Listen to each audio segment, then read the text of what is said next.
Buongiorno a tutti e bentornati a Liberamente, variazioni e scorribande qui su Radio Libertà. Da oggi nella collocazione estiva delle ore 15 cambia collocazione, permane il delirio a gauche, anzi se fosse possibile segna nuovi picchi verso l'alto, perché mi rendo conto, non voglio rovinarvi il pomeriggio estivo, non posso però non riferirvi il parere dell'onorevole Nicola Fratoianni su quello che è accaduto nei giorni scorsi a Ceuta.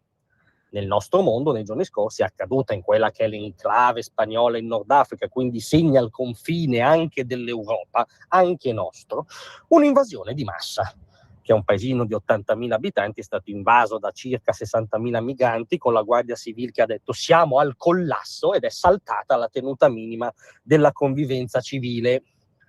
Attenzione, perché da qui scatta la controlettura di Fratoianni, diffusa sui suoi social attraverso post, anche un video a corredo, che parte da un interrogativo retorico per noi creduloni.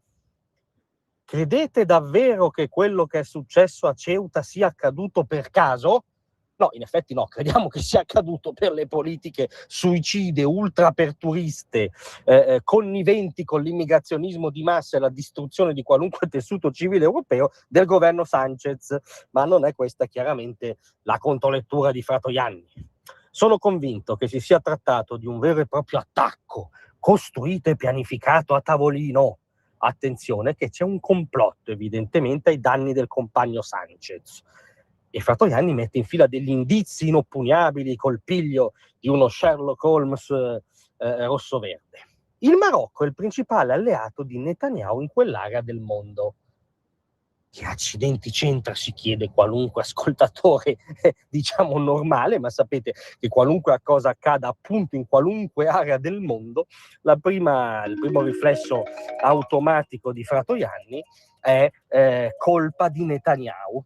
Quindi anche in questo caso si parte da Netanyahu, che comunque c'entra qualcosa. Si scambiano favori, cooperazione militare, e molti soldi sono arrivati di recente dagli Stati Uniti al Marocco. Quindi gli Stati Uniti finanziano il Marocco, il quale è il principale alleato di Netanyahu, e questo è lo sfondo in cui si inserisce Ceuta. Ma chi pensa di chiamare il 118 nell'interesse dei sanitari, nell'interesse dell'onorevole Fratoianni, deve sorbirsi il resto, perché è un climax ascendente. Elon Musk ha fatto un video che con l'intelligenza artificiale, paragona quello che accadeva all'invasione degli zombie. La destra di tutta Europa segue elenco, assolutamente non fazioso. I nazisti dell'AfD, i nazisti guidati da una donna lesbica dichiarata, siamo veramente al surrealismo. I fascisti di Vox e della Le Pen, vabbè, un fascista non si nega nessuno, e Giorgia Meloni hanno gridato all'invasione, la cronaca gridava all'invasione. E invece, secondo il compagno Fratoianni, c'è questa, virgolette, internazionale nera, che è passata da manipolare le informazioni, controllare le piattaforme digitali, inquinare il dibattito pubblico e costruire veri e propri fatti ed incidenti per colpire le democrazie. È stata l'internazionale nera, coordinata dai server di Elon Musk, rimbalzata da AfD, Vox, Le Pen, Meloni, Lega, governo di centrodestra, chiunque non la pensi come Fratoianni, è coinvolto in questo complottone per costruire incidenti e colpire le democrazie. Quindi non solo non c'entra nulla la politica del governo spagnolo con Ceuta, ma gliel'hanno fatto apposta per far apparire male il compagno Sanchez, peraltro proprio nei giorni in cui era in vacanza a Lanzarote e faceva il tuffo pacifico nella piscina, si godeva la sua vacanza. Gliel'hanno fatto proprio in questi giorni. Sono anche degli screanzati questi dell'internazionale nera, ma fuori di follia. Capite che l'azione si chiama ribaltamento quotidiano.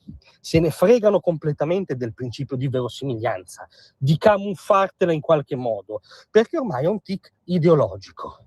A Ceuta va in scena il fallimento radicale dell'ottica dei progressisti contemporanei al tema delle migrazioni.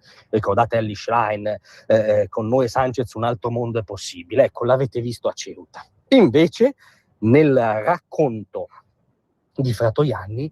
Ceuta è il frutto del complotto dell'Internazionale delle Destre, che va da un mega ultramiliardario americano come Musk a una donna lesbica tedesca che pare sia la nuova capa dei nazisti, al governo centrodestra italiano, per, diciamo, creare un complotto contro Sanchez. Allora la vera notizia di questi primi giorni di agosto è che mi spiace molto per Angelo Bonelli, a cui riconosco un talento comico spiccato, ma ormai il compagno Fratoianni ha messo la freccia.